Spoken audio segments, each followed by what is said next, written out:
The first presidential debate in Colorado on Wednesday night sparked a new round of opinions about the election, including one from our contributor, Ben Stein. Every so often, I see something that deeply moves me about being an American.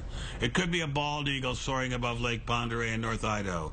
It could be a crowd at a baseball game. All different races and faces all having a happy time. The first presidential debate this year was one of those great moments. In a campaign that's been alternately boring and nasty, this was a night of civility, information, and genuine learning about the man who might be our president.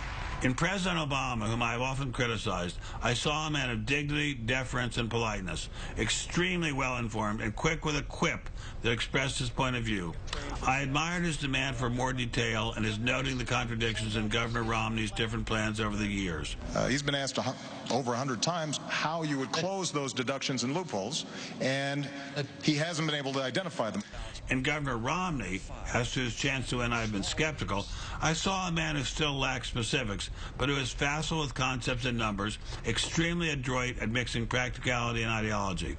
I also saw a man of good humor, who began the evening with congratulations to Mr. Obama on his anniversary. I'm sure this was the most romantic place you could imagine, here with me. So I saw presidential dignity in both men. Now, both are men of power and material comfort. Yet I saw what seemed to me to be a genuine concern for the less well-off among us. I saw two men who seemed to me to want the job to help people in need and to defend the nation. I, of course, disagree with Senator Kennedy. I've been following presidential debates since my late pal Richard Nixon debated JFK 52 years ago.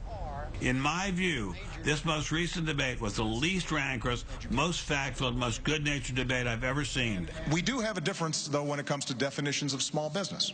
54% of America's workers work in businesses that are taxed not at the corporate tax rate, but at the individual tax rate. Two policy wonks, two technocrats arguing over fairly small points while in basic agreement about their love of America and their reluctance to change anything basic about this country.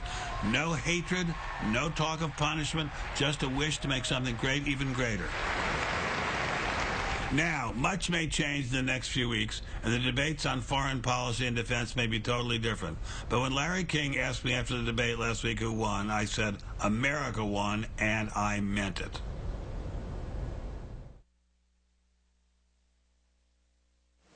Opinion from Ben Stein.